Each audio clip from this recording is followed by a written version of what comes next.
Hello students, welcome back. तो चलिए आज हम लोग स्टार्ट करते हैं हमारा पांचवा किंगडम जो कि है किंगडम एनिमालिया।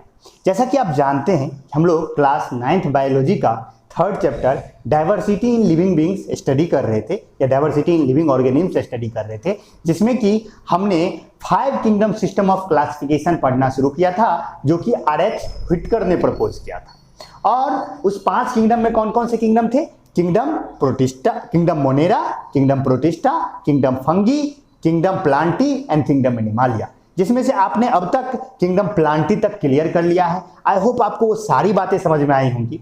वो समझ में आई होंगी, नहीं आई होंगी, कितनी आई है, नहीं आई है, कोई मतलब नहीं है उससे किंगडम एनिमालिया को। किंगडम एनिमालिया आप एक तरह से समझ लीजिए कि एक सेपरेट टॉपिक की तरह लेकर आप पढ़िए, सेपरेट टॉपिक की तरफ। आपने प्रीवियस लेक्चर देखा हो ना देखा हो, उससे इस टॉपिक में आपको कोई दिक्कत होने वाली नहीं है। किंगडम एनिमालिया को हम पूरे डिटेल्स में पढ़ेंगे।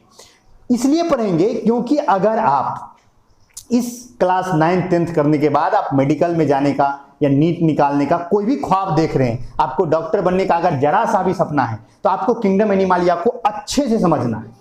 और आपको जितनी चीजें पढ़ाई जाएंगी, मोस्ट ऑफ द चीजें अभी पढ़ा दी जाएंगी, कोई दिक्कत आपको नहीं होंगी, सारी चीजें अभी समझा दी जाएंगी। आप अगर इन लेक्चर्स को, जो कि अब इसमें जो भी 11, 12, 13 जो भी लेक्चर्स आएंगे, 11 फाइलम है और आज का लेक्चर मिला के नियरली 12 लेक्चर्स होंगे या 15 मैक्सिमम हो सकता है। वो 15 लेक्चर्स अगर आप ध्यान से देखोगे, बिल्कुल ध्यान से देखोगे, तो आप ये समझ के चलिए कि आपका नेक्स्ट क्लास का यानी 11th में जब यही किंगडम आप पढ़ने जाओगे तो आपका मोर देन 80% वर्क यहीं पर किया हुआ मिलेगा। एकदम इजी है, आराम से समझ में आएगा, तो थोड़ा सा भी चिंता करने की जरूरत नहीं है। मेरे साथ साथ पढ़ना है, मैं जो बता रहा हूं, मैं जो बोल रहा हूं, उन शब्दों पे ध्यान देना है, ध्यान से पूरा पूरा लेक्चर को देखना है, सब कुछ समझ में आएगा। और अगर आप इसको सीखना चाहते हैं तो आज का लेक्चर सबसे इंपॉर्टेंट लेक्चर है। आज का लेक्चर अगर आप समझ गए अच्छे से तो आपको मजा आना शुरू हो जाएगा इसमें, और खुद ब खुद आप पढ़ेंगे इस टॉपिक को। तो बस ध्यान से मैं जो बोल रहा हूं, मैं जो भी बातें बोल रहा हूं, उसे आप बस ध्यान से सुनिए, आपको सारी चीजें समझ में आएंगी। कोई भी चीज दिक्कत हो तुरंत आप आज के आज लेक्चर देखोगे, तभी आप नेक्स्ट डे अगर आप प्रॉब्लम पूछोगे तो मैं नेक्स्ट फाइलम पढ़ाते वक्त आपके प्रॉब्लम्स को मेंशन कर लूंगा वीडियो में ही। तो इसीलिए मैं इसे क्लासरूम में पढ़ाना चाहता था। आप इस बात को जानते हैं कि मैं किंगडम एनिमालिया क्लास में पढ़ाना चाहता था, लेकिन चूंकि लॉकडाउन नहीं खत्म हो रहा है तो मुझे तो पढ़ाना ही है, तो मैं कर रहा हूं कंटिन्यू। तो आप पूरा ध्यान से देखिएगा, आई होप आपको सब चीज समझ में आएगा, और कोई भी डाउट हो तुरंत पूछिएगा, ठीक है? तो किंगडम एनिमालिया सबसे पहले बताइए, किंगडम एनिमालिया के मेंबर्स की खासियत क्या होगी? हम जानते हैं कि किंगडम जो बटा वो 4 चीजों पे बटा। पहला क्या था कि सेल का टाइप कैसा है, दूसरा क्या था कि बॉडी ऑर्गेनाइजेशन क्या है, तीसरा क्या था उसका मोड ऑफ न्यूट्रिशन क्या है, और चौथा सेलुलोज है या नहीं है, ये मतलब सेलवाल है या नहीं, यही सारी बातें थी। तो जो किंगडम एनिमालिया के मेंबर्स होंगे, सबसे पहले वो यूकारियोटिक होंगे। पहली बात याद रखिए, क्या होंगे? Eukaryotic multi cellular, eukaryotic multi cellular. Second बात मल्टी सेलुलर। थर्ड बात हेटेरोट्रॉफिक, यानी वो अपना फूड खुद से सिंथेसाइज नहीं कर सकते, यानी उनके पास क्लोरोफिल नहीं है, फोटोसिंथेसिस करने की एबिलिटी नहीं है। एंड द फोर्थ इज उनके पास कोई सेल वॉल नहीं है। तो दुनिया के वो सारे ऑर्गेनिम्स जो यूकारियोटिक हैं, मल्टी सेलुलर हैं, जिसके सेल के पास सेल वॉल नहीं है और जिनका हेटेरोट्रॉफिक मोड ऑफ न्यूट्रिशन है, वो सारे के सारे किसके अंदर आएंगे? किंगडम एनिमालिया के अंदर आएंगे। बस सबसे पहले ये याद रखिए, जितने भी यूकारियोटिक, जितने भी multi cellular, eukaryotic, multi cellular, heterotrophic, अब बिना सेल वॉल वाला जो भी है, वो सारा किस में आ जाएगा? किंगडम एनिमालिया में। किंगडम एनिमालिया बहुत ही बड़ा किंगडम है, बहुत ही बड़ा किंगडम। हम लोग भी उसमें पढ़ते हैं, ये वैरायटीज ऑफ ऑर्गेनिम्स, इतने सारे ऑर्गेनिम्स, और उन सभी को आपको स्टडी करना है। तो आप जानते हो जब नंबर्स बहुत अधिक होता है तो वेज हमारे पास क्या होता है? हमारे पास तरीका होता है क्लासिफिकेशन का। तो हम क्या करेंगे, हमने किंगडम एनिमालिया को भी अनेक फाइलम्स में बांटा। हमने किस में बांटा? अनेक फाइलम्स में बांटा। टोटल 11 फाइलम्स हमें स्टडी करने, टोटल 11 फाइलम्स हैं जिसे हमें स्टडी करना है। वो 11 फाइलम्स कौन कौन से हैं मैं एक बार बोल देता हूं, आपको एक दिन में तो याद नहीं ही होगा, लेकिन मैं डेली डेली ये बोलूंगा तो आपको जरूर है कि 15 लेक्चर होते होते याद हो जाएगा। सबसे पहला किंगडम है, सबसे पहला फाइलम है Porifera.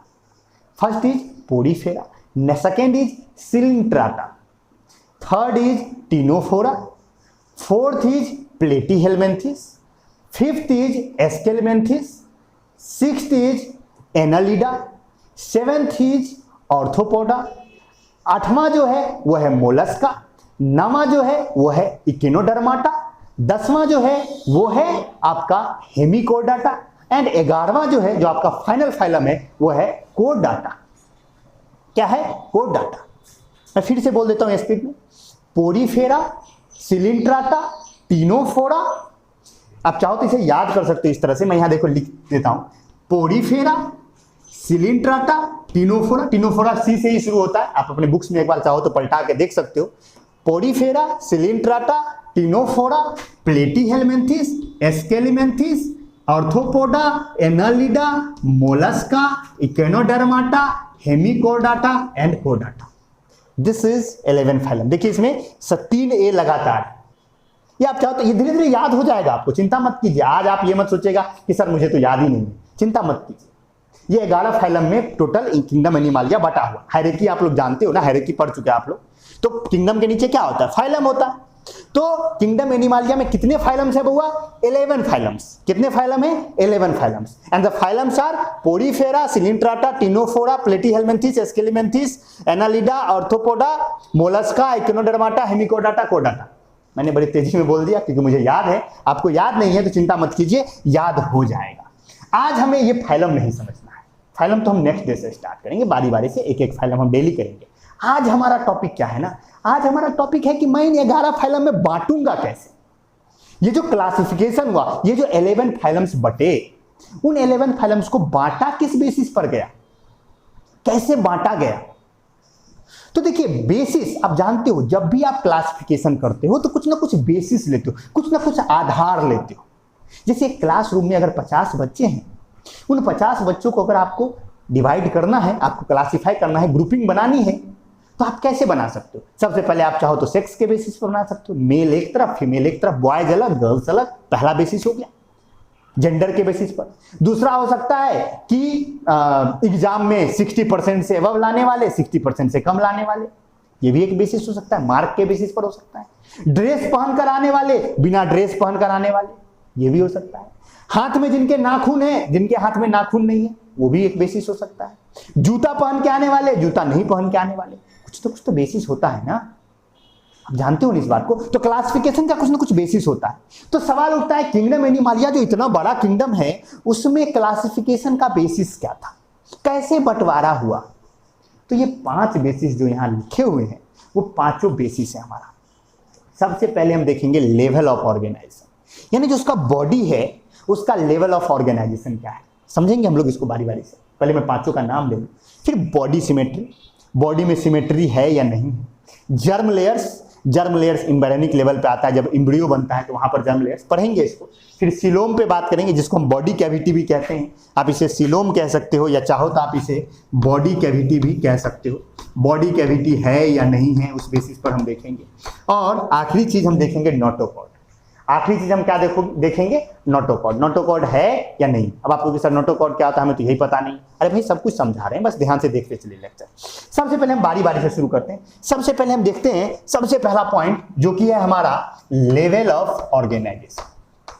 Level of organisation, level of organisation अगर आप देखोगे, एक बात बताओ, जितनी भी लिविंग बीइंग्स हैं उन सभी की बॉडी किसकी बनी हुई है? सेल की। इसमें तो कोई डाउट ही, ये बात तो हम क्लियर कर चुके हैं पहले ही चैप्टर में कि cell is the structural and functional unit of life. तो जितने भी लिविंग बीइंग्स हैं सबकी बॉडी सेल की ही बनी हुई है।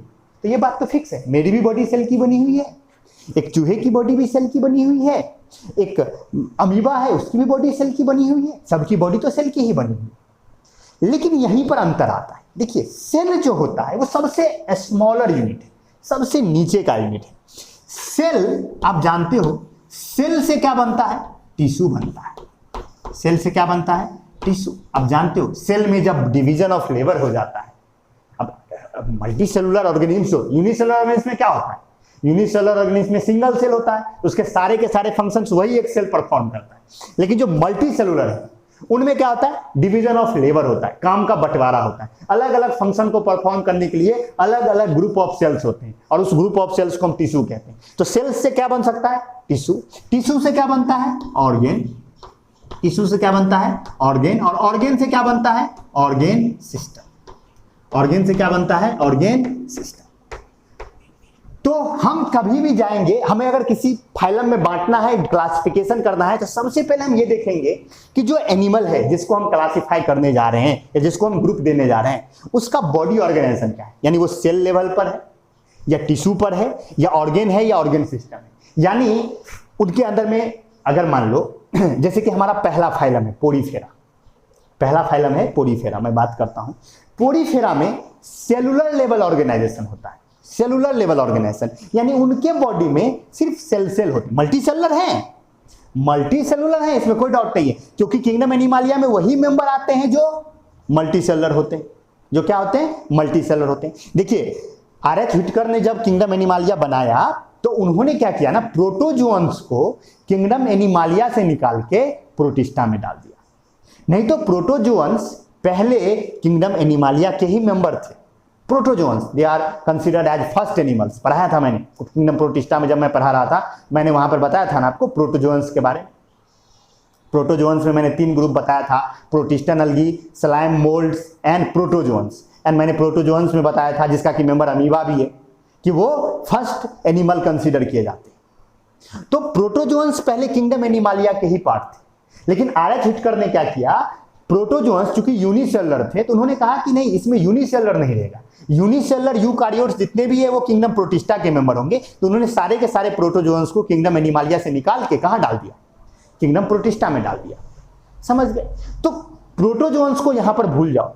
तो जो पोरीफेरा है, जो मेरा पहला किंगडम है, पोरीफेरा में सेल लेवल ऑर्गेनाइजेशन होता है, या इसे हम सेलुलर लेवल ऑर्गेनाइजेशन भी कहते हैं।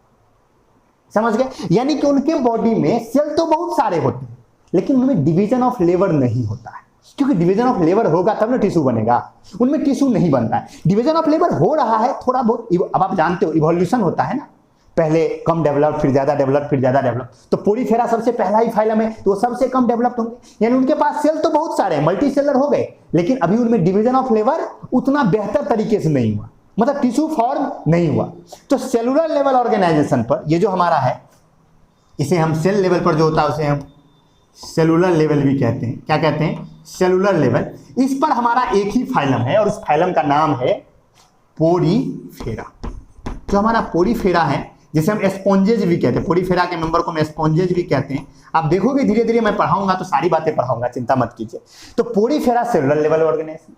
इसके बाद अगर आप टिश्यू लेवल ऑर्गेनाइजेशन पे जाओगे, अब क्या होगा, उसके बाद जो मेंबर्स आएंगे, नेक्स्ट फाइलम क्या था हमारा, सिलिंट्राटा। तो जो सिलिंट्राटा और टिनोफोरा है, सिलिंट्राटा एंड टिनोफोरा, मैं शॉर्ट में लिख रहा हूं, टिनोफोरा को सी से ही लिखा जाता है, इसलिए मैं टिनोफोरा, इसीलिए मैं इसे सी ही लिख रहा हूं। आप लोग सर पढ़ रहे हो, आप टिनोफोरा लिख रहे हो सी, तो भाई उसमें सी लगा हुआ है, साइलेंट है सी, इसीलिए Coelenterata and Ctenophora, these are the 2 phylums which are at tissue level organisation. किस पर है? Tissue level organisation. Organ level organisation पे आप देखोगे तो इस पे एक ही है, जो कि है प्लेटीहेल्मिन्थेस। क्या है? प्लेटीहेल्मिन्थेस। जो प्लेटीहेल्मिन्थेस है वो ऑर्गेन लेवल ऑर्गेनाइजेशन पे, यानी कि उनमें सेल तो सब में है, यानी उनमें टिश्यू से आगे भी बढ़ गया, इनमें कोई ऑर्गेन नहीं होगा। जो टिनोफोरा है और सिलिंट्राटा है उनमें कोई ऑर्गेन नहीं दिखेगा। जैसे ऑर्गेन का मतलब हम लोग में माउथ होता है, लीवर, किडनी, ये सब ऑर्गेन है ना हमारा, उनमें ऐसा कुछ नहीं दिखेगा, कोई ऑर्गेन नहीं होगा, टिश्यू पे खेल हो जाएगा, टिश्यू पे ही रुक गया। ऑर्गेन लेवल पे कौन है? प्लेटीहेल्मिन्थेस। और ऑर्गेन सिस्टम लेवल पे अगर आप देखोगे तो एस्केलिमेंथिस से लेकर के और लास्ट फाइलम कोर्डाटा था। एस्केलिमेंथिस, एनालिडा, आर्थ्रोपोडा, मोलस्का, इकेनोडर्माटा, हेमिकोर्डाटा, कोर्डाटा, ये सारे में क्या होगा? ऑर्गेन सिस्टम लेवल ऑर्गेनाइजेशन होगा। तो लेवल ऑफ ऑर्गेनाइजेशन समझ में आया कि बॉडी में क्या है। समझ के बाद सेल ही है, या सेल से टिश्यू भी बना, टिश्यू से ऑर्गेन भी बना, ऑर्गेन से ऑर्गेन सिस्टम बना कि नहीं बना, समझ रहे हो ना। तो अगर इस लेवल पर सबसे पहले चीज हम यही देखेंगे कि organ level, body level organisation क्या है या लेवल ऑफ ऑर्गेनाइजेशन क्या है। आई होप आपको ये समझ में आया होगा। समझ गए। तो इसमें कितने लेवल हो जाते हैं, cellular level organisation, tissue level organisation, organ level organisation and organ system level organisation. बार बार ये बात आएगी, सबसे पहला पॉइंट मैं यही लिखूंगा जब भी मैं पढ़ाऊंगा। तो समझ गए बात, ये आपको समझ में आ गया होगा। लेकिन देखिए यहाँ पर एक क्वेश्चन हो सकता है, आपके दिमाग में आ रहा होगा या आना चाहिए कि सर जो यूनिसेलुलर एनिमल है जस्ट लाइक अमीबा है, सो सर अमीबा का बताइए कि लेवल ऑफ ऑर्गेनाइजेशन क्या होगा। अमीबा का लेवल ऑफ ऑर्गेनाइजेशन क्या होगा, या प्रोटोजोन्स जो भी हैं जो यूनिसेलुलर हैं उनका लेवल ऑफ ऑर्गेनाइजेशन क्या होगा।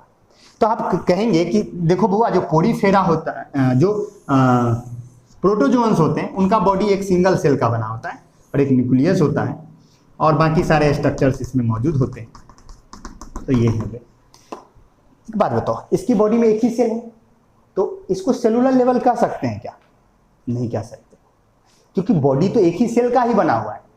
जैसे कोई हमसे कहे कि ये रूम, ये मकान किसका बना हुआ है, हम क्या कहेंगे, मकान का बना हुआ है। नो, हम ये कहेंगे कि ये मकान जो है वो रूम्स का बना हुआ है। रूम्स किसका बना हुआ है, तो वो वॉल्स का बना हुआ है।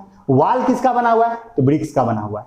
हम ये तो नहीं कहेंगे वॉल का बना हुआ है, वॉल तो ब्रिक्स का बना है। तो ये एक ही सेल की इसकी बॉडी है, जिसको हम कैसे कह सकते हैं, सेलुलर लेवल ऑर्गेनाइजेशन। तो आप चाहो तो यहाँ याद रख सकते हो कि जो भी प्रोटोजोन्स हैं या जो भी यूनिसेलुलर एनिमल्स हैं वो सभी ए सेलुलर लेवल ऑर्गेनाइजेशन। ये पॉइंट आप याद रख सकते हो, कई बार मेडिकल में पूछ चुका है ये, या आपसे भी ओलंपियाड लेवल एग्जाम कोई दोगे आप अगर, तो उसमें पूछा जा सकता है।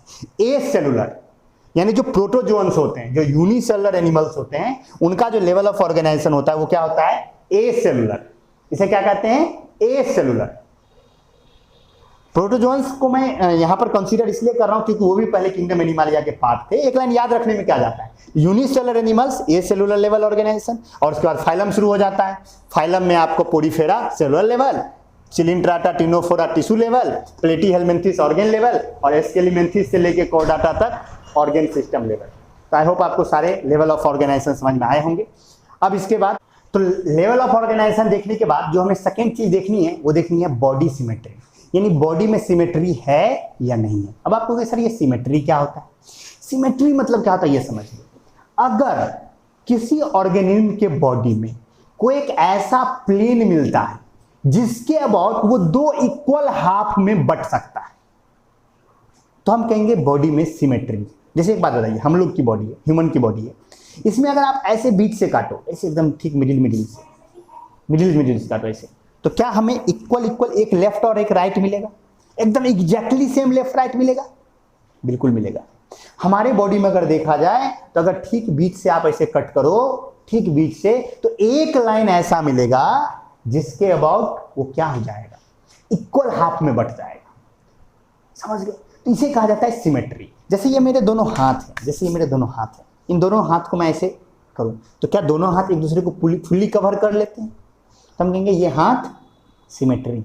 समझ के बात? जैसे यहां पर मैं यहां पर एक ट्रायंगल बनाता हूं,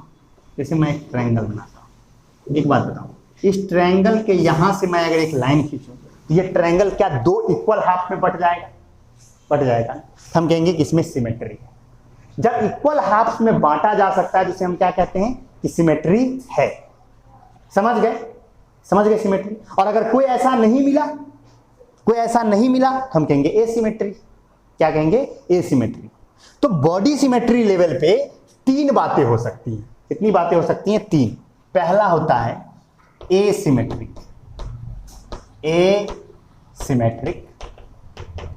दूसरा होता है बायलैटरल सिमेट्री, दूसरा क्या होता है?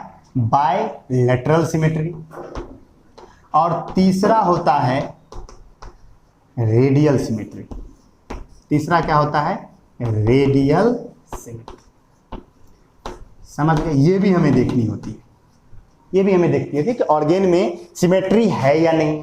अगर नहीं है, नो सिमेट्री, तब तो एसिमेट्रिक हो जाएगा। ए मतलब नो, तो नो सिमेट्री। अगर कोई सिमेट्री ना हो, यानी आपको कोई भी ऐसा लाइन ना मिले, जैसे मान लीजिए कि जैसे कि हम पोरीफेरा के मेंबर्स को देखते हैं, पोरीफेरा स्पॉन्जेज होते हैं, तो अगर आप देखो पोरीफेरा के मेंबर्स जो होते हैं वो थोड़े से इस टाइप के होते हैं।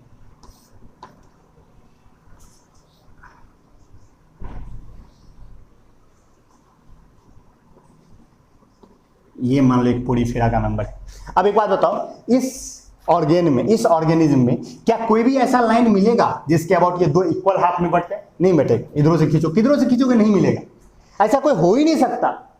तो हम कहेंगे ये एसिमेट्री। क्या कहेंगे? एसिमेट्री।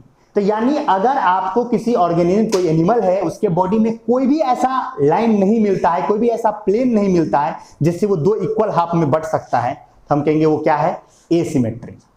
और अगर एक लाइन ऐसा मिलता है हम कहेंगे बायलैटरल सिमेट्री। एक ही कोई ऐसा मिलता है तो बायलैटरल सिमेट्री। हम लोग के बॉडी में एक ही है, देखो ये ऐसे जाएगा, एक ही होगा, तो ये बायलैटरल सिमेट्री। और अगर एक से ज्यादा मिलता है तो वो रेडियल सिमेट्री। जैसे एक बात बताओ, जैसे कि एक सर्कल है, इस सर्कल में कितने लाइंस मिल जाएंगे? इनफाइनाइट लाइंस मिल जाएंगे, जिससे आप इसको दो इक्वल हाफ में बांट सकते हो। तो हम कहेंगे दिस इज रेडियल सिमेट्री। तो अगर एक से ज्यादा ऐसे लाइंस मिले, एक से ज्यादा ऐसे प्लेन्स मिले जिससे दो इक्वल हाफ में बांटा जा सकता है, तो वो क्या कहलाएगा? वो कहलाएगा रेडियल सिमेट्री। और अगर एक ही लाइन मिलेगा तो बायलैटरल सिमेट्री, और अगर एक भी लाइन नहीं मिला तो एसिमेट्री।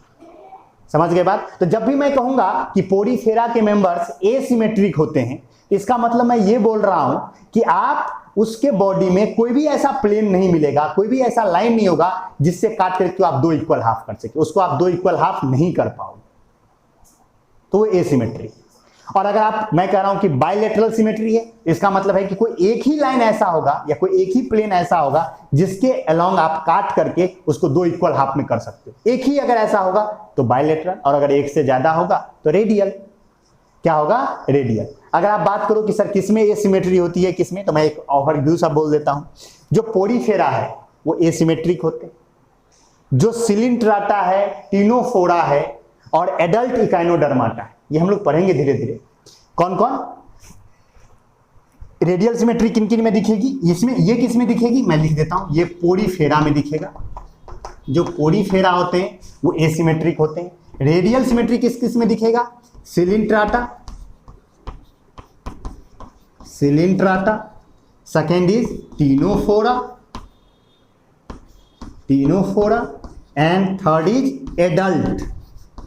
एडल्ट में एडल्ट इकाइनोडर्माटा। जो इकाइनोडर्माटा के एडल्ट मेंबर्स हैं उनमें रेडियल सिमेट्री दिखती है। लार्वा जो उसका बचपन वाला होता है उनमें रेडियल सिमेट्री नहीं होती। तो इन तीनों में क्या होती है? रेडियल सिमेट्री होती है, और बाकी जितने बच गए उन सभी में बायलैटरल सिमेट्री होती है। समझ गए बात? तो एसिमेट्री सिर्फ किसमें? पोरीफेरा में। मोलस्का के कुछ मेंबर में भी एसिमेट्री दिखती है, वो हम लोग पढ़ेंगे, मोलस्का तो समझ में आएगा। लेकिन एसिमेट्री सारे के सारे पोरीफेरा के मेंबर्स एसिमेट्रिक होते हैं। सिलिंट्राटा, टिनोफोरा और इकाइनोडर्माटा के एडल्ट मेंबर्स जो होते हैं वो रेडियल सिमेट्री दिखाते हैं। स्टारफिश आता है इसमें, स्टारफिश रेडियल सिमेट्री दिखाता है। स्टारफिश जानते होंगे आप, नहीं भी जानते तो हम लोग समझेंगे, पढ़ेंगे। तो अभी अगर आपको कुछ नहीं भी आ रहा तो ये धीरे धीरे मैं यहाँ पर बेसिस बता रहा हूँ, आप उसे समझने की कोशिश कीजिए। और बायलैटरल सिमेट्री यानी जब बॉडी के अंदर एक प्लेन ऐसा होगा जिससे वो दो इक्वल हाफ हो जाएगा। जैसे हम लोग में देखो एक प्लेन ऐसा है जिससे हम दो इक्वल हाफ हो जाएंगे, तो बायलैटरल सिमेट्री। आई होप आपको बॉडी सिमेट्री समझ में आया हो। नेक्स्ट हमें क्या समझना है? नेक्स्ट हमें समझना है जर्म लेयर्स। जर्म लेयर्स क्या होता है? तो चलिए जर्म लेयर्स की ओर। तो हमारा अब है जर्म लेयर्स। देखिए हमने देखा सबसे पहले लेवल ऑफ ऑर्गेनाइजेशन, फिर हमने देखा बॉडी सिमेट्री, और अब हमें देखना है जर्म लेयर्स। जर्म लेयर्स क्या होता है वो समझिए। देखिए जो भी मल्टी सेलुलर ऑर्गेनिज्म उन सभी का जीवन एक सिंगल सेल से शुरू होता है। ये हमने पढ़ लिया था सेल चैप्टर में। उस सिंगल सेल को हम कहते हैं क्या? जाइगोट। क्या कहते हैं? जाइगोट कहते हैं। तो जो जाइगोट है वो जाइगोट बनता है मेल गैमिट और फीमेल गैमिट के मिलने से, और फिर वो क्या होता है, वो जाइगोट लगातार डिवाइड करता है और जाइगोट फॉर्म करता है एम्ब्रियो। जाइगोट फॉर्म क्या करता है? एम्ब्रियो। क्लास 8th में अगर आप पढ़े होंगे, आपने रिप्रोडक्शन इन एनिमल्स पढ़ा होगा, वहां आपको पढ़ाया गया होगा कि मेल गैमिट और फीमेल गैमिट जब मिलते हैं, जब फर्टिलाइजेशन होता है तो जाइगोट बनता है, और जाइगोट फिर रिपीटेड डिवीजन करके क्या बनाता है? एक सेल्स का एक बड़ा सा, एक बहुत सारे सेल्स का एक गोला सा बनाता है, जिसे हम क्या कहते हैं? जिसे हम एम्ब्रियो कहते हैं। तो एम्ब्रियो के लेवल पर जब सेल पहुंचता है तो कई उनमें 3 लेयर होता है सेल का, या 2 लेयर भी हो सकता है। या तो 2 लेयर हो सकता है या 3 लेयर हो सकता है। समझ गए? सेल्स के लेयर होते हैं। अब देखो हमारा पूरा का पूरा बॉडी तो सेल से ही बनेगा, तो कौन सा सेल क्या बनाएगा उसके हिसाब से सेल खुद को अरेंज करती है। जैसे जो हमारे स्किन बनाने वाली सेल है या जो हमारे हेयर बनाने वाली सेल है वो सबसे बाहर की ओर चली जाती है, और जो हमारे इंटरनल ऑर्गेन्स बनाने वाले सेल है जैसे हमारा किडनी, जैसे हमारा लीवर, जैसे हमारा हार्ट, ये सब बनाने वाला जो सेल है वो सबसे अंदर चला जाता है। और जो हमारा बोन बनाने वाला या हमारा कार्टिलेज बनाने वाला, हम लोग टिश्यू पढ़ चुके हैं, बोन, कार्टिलेज, ये जो सपोर्टिव सिस्टम बनाने वाला सब है वो मिडिल में आता है। तो जो सबसे बाहर चला गया, सबसे बाहर जो लेयर है सेल का वो कहलाता है इक्टोडर्म, और सबसे अंदर जो है वो कहलाता है इंडोडर्म, और जो बीच में है, जो सेल का बीच में लेयर है वो है मेसोडर्म। यहां पर मैंने डायग्राम बनाया है। एम्ब्रियो में जो मैंने क्या कहा कि जाइगोट बना, जाइगोट रिपीटेड डिवीजन किया, बहुत सारे सेल्स बनाया, वो सारे सेल्स खुद को क्या करेंगे, अरेंज करेंगे, क्योंकि जो उनको स्ट्रक्चर बनाना है फ्यूचर में जाकर के उसके हिसाब से वो खुद को क्या करेंगे, अरेंज करेंगे। तो खुद को अरेंज करने के लिए जो सबसे बाहर अरेंज करेंगे, सबसे बाहर जो लेयर होगा वो इक्टोडर्म होगा, और सबसे अंदर जो होगा वो इंडोडर्म होगा, और जो बीच में होगा वो मेसोडर्म होगा। Ectoderm, endoderm and mesoderm, these are the 3 layers. तो कुछ ऐसे एनिमल्स होते हैं जिनके एम्ब्रियो में ये तीनों लेयर्स होते हैं, इक्टोडर्म भी, इंडोडर्म भी और मेसोडर्म भी।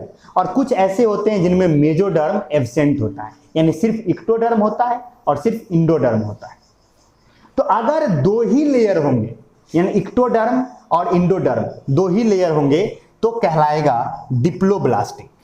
क्या कहलाएगा? डिप्लोब्लास्टिक। डिप्लोब्लास्टिक मतलब वैसे एनिमल्स जिसके एम्ब्रियो में 2 ही जर्म लेयर्स हैं। कौन कौन से? एक है इक्टोडर्म और एक है इंडोडर्म, इनमें मेसोडर्म एब्सेंट होता है। डिप्लोब्लास्टिक में क्या एब्सेंट होता है? मेसोडर्म एब्सेंट होता है। और ट्रिप्लोब्लास्टिक का मतलब है कि जिनमें इक्टोडर्म भी है, इंडोडर्म भी है और साथ ही साथ मेसोडर्म भी है। अगर तीनों जर्म लेयर्स होंगे तो क्या कहलाएगा? ट्रिप्लोब्लास्टिक। तो जब भी मैं बोलूंगा कि किंगडम पोडीफेरा के मेंबर डिप्लोब्लास्टिक है, तो इसका मतलब क्या है? उसके एम्ब्रियो के लेवल पर 2 ही जर्म लेयर है, इक्टोडर्म एंड इंडोडर्म। तो अगर मैं बात करूं तो जो डिप्लोब्लास्टिक का अगर आप एग्जांपल देखोगे तो डिप्लोब्लास्टिक के अंदर आपको मिल जाएगा पोडीफेरा। पोडीफेरा जो फाइलम है वो सारा का सारा डिप्लोब्लास्टिक है। इसके बाद अगर आप देखो तो सिलिंट्राटा, टिनोफोरा, ये जो है ये तीनों के तीनों डिप्लोब्लास्टिक है। और इसके बाद ट्रिप्लोब्लास्टिक में अगर आप देखोगे तो ट्रिप्लोब्लास्टिक स्टार्ट होगा प्लेटीहेल्मिन्थिस से, से लेकर के कहां तक? कोरडाटा तक। यानी बाकी जितने भी हैं सारे क्या होंगे? ट्रिप्लोब्लास्टिक होंगे, यानी उनमें 3 जर्म लेयर्स होगा। नोट में देखिए आपको सारा डिफिनीशन दिया हुआ है, इक्टोडर्म, इंडोडर्म, मेसोडर्म। तो जो सबसे बाहरी लेयर है वो इक्टोडर्म, सबसे अंदर वाला इंडोडर्म और बीच वाला मेसोडर्म। तो जो डिप्लोब्लास्टिक है उसमें कौन एब्सेंट होगा? मेसोडर्म एब्सेंट होगा। जर्म लेयर्स क्या है समझ में आया? एम्ब्रियो के लेवल पर जो सेल का लेयर बनता है उसे हम जर्म लेयर कहते हैं। और अगर तीनों जर्म लेयर होगा तो ट्रिप्लोब्लास्टिक, और 2 ही जर्म लेयर होगा तो डिप्लोब्लास्टिक। आप कहोगे सर सिंगल ही जर्म लेयर होगा, तो ऐसा कोई एनिमल है ही नहीं। जर्म लेयर 2 तो कम से कम होते ही होते, 2 तो कम से कम होते ही होते। समझ गए? अगर 2 होगा तो क्या होगा? डिप्लोब्लास्टिक, और 3 होगा तो क्या होगा? ट्रिप्लोब्लास्टिक। और डिप्लोब्लास्टिक में कौन सा जर्म लेयर एब्सेंट होगा? मेसोडर्म एब्सेंट होगा। कौन कौन से फाइलम आ जाते हैं डिप्लोब्लास्टिक में? पोडीफेरा, जो शुरू के 3 फाइलम है, पोडीफेरा, सिलिंट्राटा, टिनोफोरा, ये सब आ जाते हैं किसमें? डिप्लोब्लास्टिक में। इसके बाद जो भी हैं Platyhelminthes, Aschelminthes, Arthropoda, Annelida, Mollusca, Echinodermata, Hemichordata and कोडाटा, all fall in the triploblastic. I hope आपको ये भी समझ में आया होगा डिप्लोब्लास्टिक क्या है और ट्रिप्लोब्लास्टिक क्या है, ये आपको समझ में आना चाहिए। आगे चलते हैं हम नेक्स्ट में, जो कि है हमारा सीलोम। अब हमारा अगला है सीलोम। सीलोम क्या होता है? सीलोम मतलब हुआ बॉडी कैविटी। सीलोम मतलब क्या हुआ? Body cavity. यानी बॉडी के अंदर जो कैविटी है, बॉडी के अंदर खाली जगह है या नहीं है। जैसे हम लोग में बताइए बॉडी कैविटी है कि नहीं है ना? हमारे ट्रंक में बॉडी कैविटी, यहाँ पे देखिए बॉडी कैविटी। तो बॉडी कैविटी ये भी हमें देखना है कि एनिमल के बॉडी के अंदर बॉडी कैविटी है या नहीं। और ये जो बॉडी कैविटी होती है उसे हम क्या कहते हैं? सीलोम कहते हैं। ठीक है, बॉडी के अंदर जो कैविटी होती है उसे हम सीलोम कहते हैं। अब जरा ध्यान से सुनिए, सीलोम बॉडी के अंदर कैविटी, लेकिन सारी बॉडी कैविटी सिलोम नहीं होती है।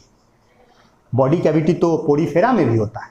पोरीफेरा के जब आप पढ़ेंगे तो पोरीफेरा के अंदर में भी खाली जगह होते हैं, उसके अंदर में भी कैविटी होती है, लेकिन वो कैविटी सिलोम नहीं है। क्यों? क्योंकि सिलोम होने के लिए दो शर्त है। सिलोम होने के लिए कितनी शर्तें हैं? दो शर्त। सबसे पहली शर्त ये है कि सिलोम जो होना चाहिए उसका जो ऑरिजिन होना चाहिए, ऑरिजिन होना चाहिए वो मेजोडर्म से होना चाहिए। मेजोडर्म, आप जानते हो कि अभी हमने तुरंत समझा कि 3 जर्म लेयर्स हैं, इक्टोडर्म, इंडोडर्म, मेजोडर्म। तो इन्हीं से पूरा बॉडी बनेगा। एम्ब्रियो से ही पूरा बॉडी बनता है, तो इन्हीं 3 लेयर्स से क्या बनेगा? पूरा बॉडी बनेगा। तो जो सिलोम होना चाहिए, यानी जो बॉडी कैविटी होना चाहिए, वो उसका ऑरिजिन क्या होना चाहिए? मेजोडर्म। मेजोडर्म से वो कैविटी बननी चाहिए। और दूसरी चीज है कि उसका जो लाइनिंग होना चाहिए वो मेजोडर्म सेल का लाइनिंग होना चाहिए। मेजोडर्म सेल्स लाइनिंग, यानी लाइनिंग, जो लाइनिंग मतलब होता है कवरिंग। जैसे ये दवाल है, मान लो इस दवाल पे जो कवरिंग है वो प्लास्टर है ना अंदर से, तो ये प्लास्टर, तो इसके अंदर में खाली जगह है, इस रूम के अंदर में खाली जगह है, और इस खाली जगह के अंदर में ये प्लास्टर किया हुआ है, ये जो घेरा हुआ है ये प्लास्टर से घेरा हुआ है। तो दिस इज, तो उसी तरह जो सिलोम होना चाहिए, यानी जो बॉडी के अंदर में जो कैविटी होनी चाहिए, जो खाली जगह होनी चाहिए, वो पहले तो खाली जगह होनी चाहिए। और वो खाली जगह किससे बनना चाहिए? वो खाली जगह बनना चाहिए मेजोडर्म से। और दूसरा बात, जो उसका लाइनिंग होना चाहिए, जो उसका सरफेस होना चाहिए, जैसे कैविटी के अंदर में खाली जगह जो होगा, वो लाइनिंग क्या होनी चाहिए? मेजोडर्म सेल की होनी चाहिए। लाइनिंग भी मेजोडर्म सेल की और ऑरिजिन भी मेजोडर्म का। समझ के बाद, मेजोडर्म से ही बनेगा, और जो सरफेस होगा उस सिलोम का वो भी किस सेल्स का होगा? मेजोडर्मल सेल्स का ही होगा, तब उसे हम सिलोम कहेंगे। कैविटी होने से ही सिलोम नहीं होता है, सारी बॉडी कैविटी सिलोम नहीं है। मैंने कहा ना, पोरीफेरा में भी बॉडी कैविटी है, लेकिन वो सिलोम नहीं है। क्यों सिलोम नहीं है? क्योंकि वो एक तो उनमें मेजोडर्म है ही नहीं। एक बात बताइए, पोरीफेरा, सिलिंट्राटा, एंटिनोफोरा, उनमें तो मेजोडर्म है ही नहीं, वो तो डिप्लोप्लास्टिक है। तो वो डिप्लोप्लास्टिक है तो उनमें कैसे सिलोम हो सकता है? उनमें मेजोडर्म तो होगा ही नहीं। तो मेजोडर्म नहीं है तो फिर सिलोम बनेगा कैसे? मैंने क्या कह रहा हूं कि सिलोम तभी मानेंगे जब ऑरिजिन क्या होगा? मेजोडर्म। इनमें मेजोडर्म है ही नहीं, तो बात खत्म हो गई। तो मेजोडर्म होना चाहिए। ऑरिजिन कहां से होनी चाहिए?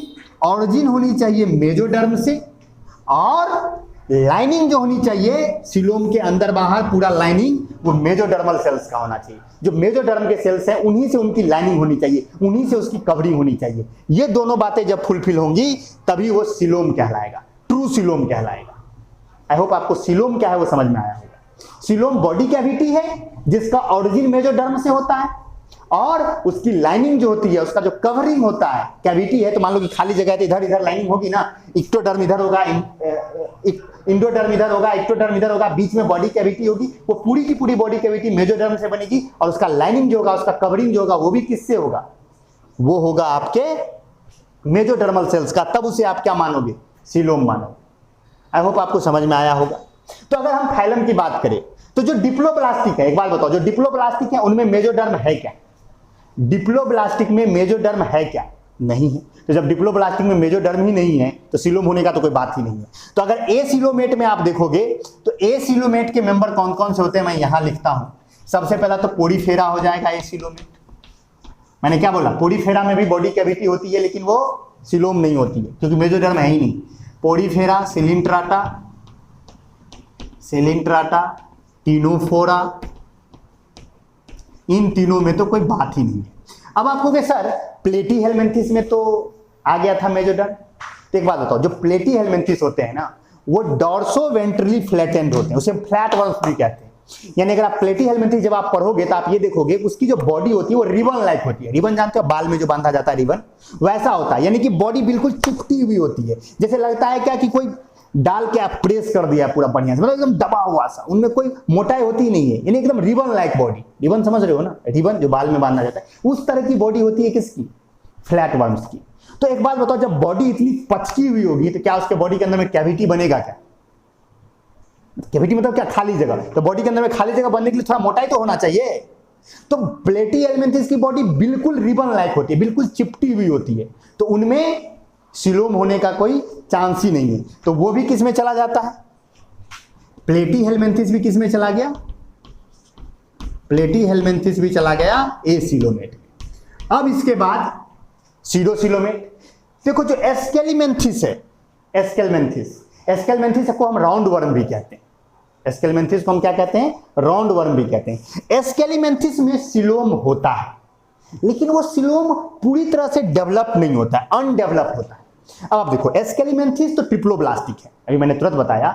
डिप्लोब्लास्टिक कौन कौन है, पोरीफेरा, सिलिंट्राटा, टिनोफोरा, वो डिप्लोब्लास्टिक है। उसके बाद प्लेटीहेल्मिन्थिस से ही क्या शुरू हो गया, ट्रिप्लोब्लास्टिक शुरू हो गया। तो एस्केलिमेंथिस के अंदर में मेजोडर्म तो है और वो सिलोम बनाने भी गया, सिलोम बना भी रहा है, लेकिन उसका जो लाइनिंग है, दो शर्तें हैं ना, ऑरिजिन होनी चाहिए कहां से, मेजोडर्म से, और लाइनिंग होनी चाहिए किससे, मेजोडर्म के सेल का।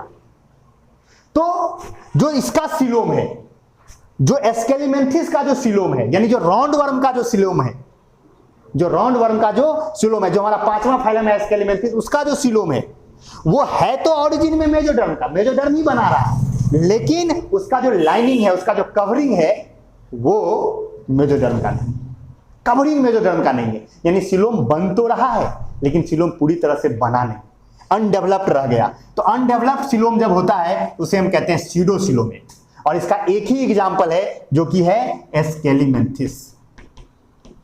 एस्केलिमेंथिस, एस्केलिमेंथिस जो है वो किस में चले गए, सीडोसिलोमेट में। और इसके अलावा बाकी जितने भी है, एस्केलिमेंथिस के बाद कौन आता है, एस्केलिमेंथिस के बाद आता है एनालिडा। एनालिडा से लेकर के और कोर्डाटा तक, कोर्डाटा तक सारे के सारे मेंबर जो होते हैं वो सिलोमेट होते हैं, सारे के सारे मेंबर सिलोमेट होते हैं। एनालिडा, ऑर्थोपोडा, मोलस्का, आइकोनोडर्माटा, हेमिकोडाटा, कोर्डाटा, सारे के सारे मेंबर सिलोमेट होंगे। आई होप आपको समझ में आया होगा। सिलोम क्या है, समझ में आया, बॉडी के अंदर कैविटी, सिलोम, बॉडी कैविटी क्या हुआ, सिलोम। सिलोम होने के लिए कितनी शर्तें, दो शर्तें। फर्स्ट, ऑरिजिन मेजोडर्म का होना चाहिए, यानी कि 3 जर्म लेयर्स में से मेजोडर्म से बनना चाहिए, और इसका लाइनिंग भी किसका होना चाहिए, मेजोडर्म का होना चाहिए, तो हम उसे ट्रू सिलोम कहेंगे।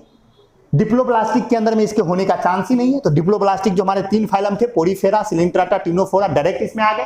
प्लेटीहेल्मिन्थिस में भी सिलोम नहीं है, क्यों, क्योंकि उनकी बॉडी क्या है, डॉर्सोवेंट्रली फ्लैटेंड है, यानी बिल्कुल रिबन लाइक है, उनमें सिलोम हो ही नहीं सकता, बॉडी कैविटी हो ही नहीं सकती, उनमें कोई कैविटी नहीं होती, तो ये भी एसिलोमेट में आ गया। और सीडोसिलोमेट मतलब कि सिलोम आया तो मेजोडर्म ने सिलोम बनाने का ट्राई भी किया, लेकिन वो बना नहीं पाया, इवोल्यूशन है ना, तो बना नहीं पाया, यानी उनका लाइनिंग जो है, उनका कवरिंग जो है वो मेजोडर्म का नहीं बना, बना वो मेजोडर्म से, लेकिन उसका कवरिंग मेजोडर्म का नहीं बना। तो एस्केलिमेंथिस पर गए सीडोसिलोमेट में, और उसके बाद जो भी मेंबर्स हैं, एनालिडा से लेकर के कहां तक, कोर्डाटा तक, एनालिडा, ऑर्थोपोडा, मोलस्का, आइकोनोडर्माटा, हेमिकोडाटा, कोर्डाटा, वो सारे किस में आ गए, सिलोमेट। तो आई होप आपको ये समझ में आ गया हो कि कौन सिलोमेट है, कौन, 3 हो गए, ए सिलोमेट, सीडोसिलोमेट, सिलोमेट। जब भी मैं बोलूंगा पोरीफेरा आर ए सिलोमेट, आप समझ जाएंगे कि इनके बॉडी में सिलोम नहीं है। टिनोफोरा आर ए सिलोमेट, मतलब उनमें सिलोम नहीं है। और जब भी मैं कहूंगा एनालिडा इज सिलोमेट, मतलब उनके बॉडी में बॉडी कैविटी है, और आप याद रखोगे कि वो बॉडी कैविटी मेजोडर्म से बना होगा और उसकी लाइनिंग भी मेजोडर्म की होगी। तो आई होप आपको सिलोम समझ में आया होगा। और अब हमें देखना है नोटोकॉर्ड, तो चलिए देखते हैं नोटोकॉर्ड। तो अब हम देखते हैं नोटोकॉर्ड। नोटोकॉर्ड क्या होता है, अब ये देखिए, पहले नोटोकॉर्ड क्या होता है वो समझिए। नोटोकॉर्ड एक लंबा सा बोन होता है, एक लॉन्ग बोन है, जो एम्ब्रियोनिक स्टेज पर अपीयर होता है, यानी जब एम्ब्रियो होता है उस समय वो अपीयर होता है, समझ गए। सभी में अपीयर नहीं होता है, सभी जानवरों में अपीयर नहीं होता है, किसी किसी में अपीयर होता है, किस में अपीयर होता है वो हम भी देखेंगे, लेकिन नोटोकॉर्ड है क्या पहले वो हम समझ लेते हैं। तो नोटोकॉर्ड एक लॉन्ग बोन लाइक स्ट्रक्चर है जो अपीयर होता है एम्ब्रियोनिक स्टेज पर, किस पर, एम्ब्रियोनिक स्टेज पर। और अगर वो कई बार ऐसा होता है कि वो लाइफ लॉन्ग परसिस्ट कर जाता है, लाइफ लॉन्ग परसिस्ट करने का मतलब जीवन भर वो नोटोकॉर्ड उसके बॉडी में रहती है। कई में ऐसा होता है कि डिसअपीयर हो जाता है, यानी जब थोड़ा सा मैच्योरिटी आएगी तो वो जो नोटोकॉर्ड है वो डिसअपीयर हो जाएगा। और कई में ऐसा होता है कि वो वर्टिब्रल कॉलम से रिप्लेस हो जाता है, जैसे हम लोग के पीछे में एक बात बताओ, हम लोग के पीछे में रीढ़ की हड्डी है ना, वर्टिब्रल कॉलम है ना, क्या वो वर्टिब्रल कॉलम एक सिंगल बोन है या बहुत सारे छोटे छोटे बोन्स हैं उसमें, बहुत सारे छोटे छोटे बोन्स, बहुत सारे छोटे छोटे बोन्स हैं, तो इसे हम कहते हैं वर्टिब्रल कॉलम, इसे हम क्या कहते हैं, वर्टिब्रल कॉलम। तो नोटोकॉर्ड एम्ब्रियोनिक स्टेज पे हम लोग में भी आया, लेकिन जो जो हम में डेवलपमेंट हुआ तो वो नोटोकॉर्ड रिप्लेस हो गया किसके द्वारा? वर्टिब्रल कॉलम के द्वारा। किसके द्वारा? वर्टिब्रल कॉलम के द्वारा। कई ऐसे जानवर हैं जिनमें वर्टिब्रल कॉलम, जिनमें नोटोकॉर्ड परसिस्ट कर जाता है, जीवन भर रहता है। कई ऐसे हैं जिनमें होता ही नहीं है, समझ गए? तो जिनमें होगा ही नहीं वो नॉन कॉर्डेट्स कहलाते हैं। जो क्या कहलाएंगे? Non chordates. और आपके 11 में से स्टार्टिंग के 10 फाइलम नॉन कॉर्डेट्स, पोरीफेरा से लेके हेमिकोर्डाटा तक। हेमिकोर्डाटा में के नेक में जो है नोटोकॉर्ड लाइक स्ट्रक्चर होता है, लेकिन वो नोटोकॉर्ड नहीं होता है, वो नोटोकॉर्ड नहीं होता। जब हम पढ़ेंगे तो ये समझेंगे। तो पहले लोगों को लगता था कि ये नोटोकॉर्ड ही है, लेकिन वो नोटोकॉर्ड नहीं है।